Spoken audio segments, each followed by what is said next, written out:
Food is more important for a lean man than the average man, but it's all about eating the right food.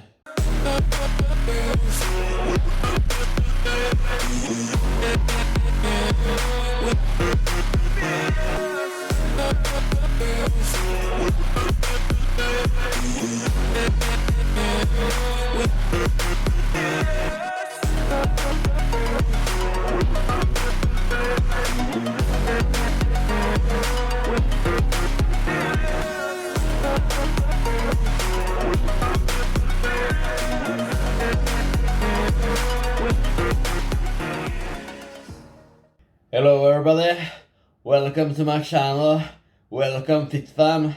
My name is Physique and I'm a 25 years old, up and coming fitness influencer and entrepreneur, hopefully a digital nomad in the future. And I'm studying civil engineering, finished with a 4th year on the master's degree, and specializing myself in project management. This will be the first formal episode in my series of the fitness industry and oblivion. Basically my series to give the fitness industry the right way to envision training, and when most people with interest for fitness are totally oblivious on this topic. Most people have no clue on this topic and completely disarray the leverage points and cause and consequence patterns here. It's all about fat loss and low body fats.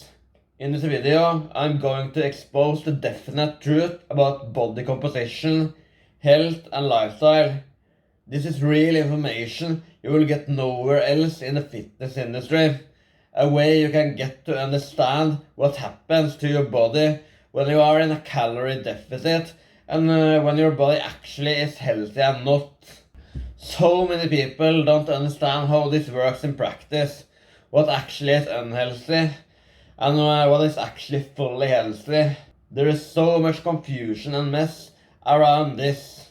It really hurts my brain to listen to all this shit. It's so sad to see all these guys in the fitness industry coming with contradiction after contradiction. You hear about all the guys contest prepping, losing their libido and feeling a zombie, blaming their body fat for why that's unhealthy. And then you see those guys in the fitness industry who stay insanely lean all the time, eating whatever they want. Somebody is obviously lucky, or just better in terms of training and nutrition, but it's total confusion around this. And in this video, I'm going to explain this and clear up all misconceptions. Before we start off, give this video a like by pressing the thumbs up button below. Subscribe to my channel so I can give this content to more people, and so more people can get to know me and my information and this series, so more people watching the fitness industry can actually get enlightened about training information and how their body actually works. So let's come to the point. Here is the thing. There is nothing unhealthy with a low body fat by itself. You can be as healthy as a human can be by staying at a low body fat. The body doesn't need fat deposits for functioning. However, it needs quality nutrition from all macros. It needs an active lifestyle, a certain amount of calories and nutrients. If you actually have a low body fat where you stay for a long time with the right conditions, you have perfect testosterone levels and controlled cortisol levels. And as long as you have learned the right things from your dieting experience, you have good insulin levels. However, the one caveat here is that this is maintained for a long time. It's nothing dangerous to stay at a low body fat for a long time as long as it's done healthy. What actually is unhealthy is irresponsible dieting, being too impatient with going down in body fat, losing too much of your body weight in a too short time frame, not recovering from workout to workout, losing the ability to train hard because you get into severe nutrient deficiencies. And yes, you are not lethargic because you are in a calorie deficit. You are lethargic because you are in severe nutrient deficiencies. 90% of people in Western countries don't need to eat at calorie maintenance for their tasks and goals. They just need to eat way more nutrients, which actually is energy, and more meals throughout the day. A mistake is actually envisioning your fat loss as a fat loss, not a body recomposition or improvement period. I think the psychological component is truly underrated. When you only think about that it's a weight loss and do it too fast, you set yourself up for unsustainability and failure. When you look at it as a sprint, not a marathon, you have already made a mistake. You are going too low on calories. You are eating too few meals in a day. You don't eat enough fruits and vegetables, and you are staying in serious nutrient deficiencies. Feeling sluggish and not having energy at your training. Having no life quality. But remember, the only problem is the setup of your fat loss. Your body fat is perfectly fine for your health, and you can even lose more kilograms and have perfect health in terms of human biology. You simply need to learn that low body fat and fat loss are two different things. You can compare fat loss to a mountain trip and low body fat to staying at the top. Staying at the top of the mountain is not dangerous, but the way to the top is actually, or it might be, it depends on how you work it out. If you are an experienced climber, if you are good at it, if you do it slowly enough. Similar to the mountaintop, the low body fat has no dangers, and if you are an experienced lifter and are just determined to train hard, eat quality nutrition and stay active, you can still enjoy your fat loss. You have maybe heard low body fat can lead to losing your libido, and therefore bodybuilding is not healthy. But here is the thing. Rapid fat loss elevates your cortisol levels, which reduces your testosterone levels, and quick changes in body fat percentage has huge impacts on the cortisol levels of your body. Cortisol is a stress hormone acquired through stress response in life, most relevantly from training stress. Severe training adaptations create a stress response in the body, elevating the cortisol. For example, a quick and unsustainable fat loss diet. The reason you start storing more body water and get mood changes in the middle of your diet is because you can't handle your cortisol. I should make an entire video about this devil of a hormone, but the truth is that it's ruining your training, and both the bodybuilding community on contest preps and the powerlifting community through peaking for strength are oblivious on this hormone, and neither of those communities try to train to optimize it. Everybody contest prepping for competing in fitness, besides me, have just chosen to lose the battle against cortisol and life quality. The big thing here is that cortisol has a hormone suppressing effect on several hormones, and here your testosterone goes to shit. This is the elephant in the room. This is the only condition where lean individuals' testosterone goes to the ground, indirectly through cortisol. And the accumulation of this devil of a hormone creates an environment where muscle protein synthesis is constantly suppressed. So this is the reason why body recomposition gets insanely difficult at the end of a long fat loss phase, and why people on contest preps lose muscle or think they lose muscle. So by the right biological framework, low body fats can't be associated with bad testosterone levels.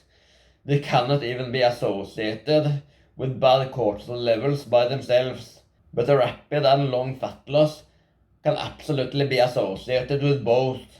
A low body fat has actually no negative impact on your testosterone levels. This might sound contradictory, but at a low baseline body fat, you have the best conditions for actually maintaining good testosterone levels. But there are certain things you need to handle. You can consider yourself physically healthy at a low body fat. you need to be training for physical well-being, and for that you need to have certain things in your training and in your nutrition at the right place. You create testosterone by inducing training stimulus and by recovering the muscle. You eat a balanced diet of nutrient-dense foods, of both carbs and fats. Generally, keep a conservative carb-to-fat ratio. Eat enough of both, meaning you don't keep your carb intake in the heaven because you're obsessing over strength and ego or have a meticulous blind focus on your workout performance. Basically, you find the middle ground where you can eat at a glycogenic maintenance, where you can train hard and eat systematically enough healthy fats to maintain organ function and primarily train for maximizing brain function. Basically, you keep yourself at a neutral flux of fat and carbs through dieting, and don't have any keto or carb obsession driving you to exclusion, extremity, or diabetes. This is a totally different world than a bodybuilder who is dieting for a competition. You elevate your cortisol and run down your test by creating adaptations to your body homeostasis. So the real elephant in the room about low body fats is that uncontrolled dieting is only indirectly leading to bad reproduction possibilities. But baseline low body fats, when maintained, I repeat, when maintained, can be associated with very good testosterone levels. You are maybe jealous on the typical guy who actually managed to stay lean all the time, the typical guy on Instagram, or maybe not the only Instagram guys. It can be anybody committed to a healthy training lifestyle. It even doesn't need to be anybody with a visual narcissism obsession. It's all about health and well-being. But these people are here because they have committed to this lifestyle I just explained. They see no reason to run their insulin to shit by carb bombing or disturbing their committed lifestyle by a squat bench deadlift obsession. They maintain a healthy, low-calorie, high-nutrient diet with balanced macros and good food synergy, keeping them away from yo-yo dieting and binge eating. I think it's very underrated how many positive health effects you can get from being really lean, not dieting, not losing lots of fat to look insane at stage for one day, but maintaining a low body fat and a training lifestyle at a consistent body homeostasis, staying really lean with a consistent training lifestyle and a nutrition-dense diet, doing both cardio and resistance training, keeping a healthy heart, and training for sculpting and growing. That has actually been documented as the best training for good testosterone levels. And of course, running a varied diet of magnesium, potassium, and different types of vitamins. Keeping an eating schedule of 5 meals every day. If you actually manage to do that and are not blind on your dieting to get there, and your first few months at your new home body fat, just to adapt to the body homeostasis, you will have way better skin health, way better hair health, way less aging, feeling overall better and more sharp outside training, having way better brain function. Low calorie, high nutrient foods are key. You don't need to reinforce eating enough calories unless you are a strength athlete aiming for a 150 kilogram bench press PR, what you actually are not. You just need to eat enough nutrients, which is the real perception of energy, what you think is calories. And here is what actually could be unhealthy. There are basically 3 things that could be unhealthy with low body fats.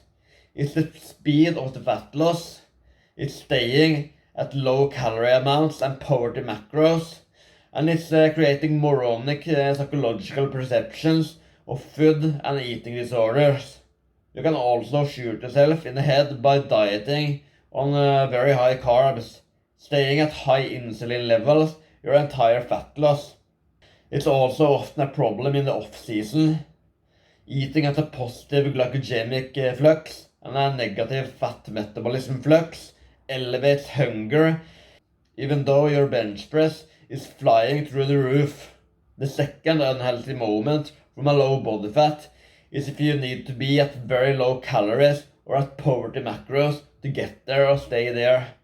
Basically below a minimal recommended amount of different macros. You need protein for muscular recovery and for repairing neural pathways in the brain. You need a varied set of nutrients for perception of energy and brain function. You need carbs and fats for exercise and everyday activity. You need a certain amount of meals for basic hormone balance. If you neglect any of these ingredients or points, you set yourself up for worsened health.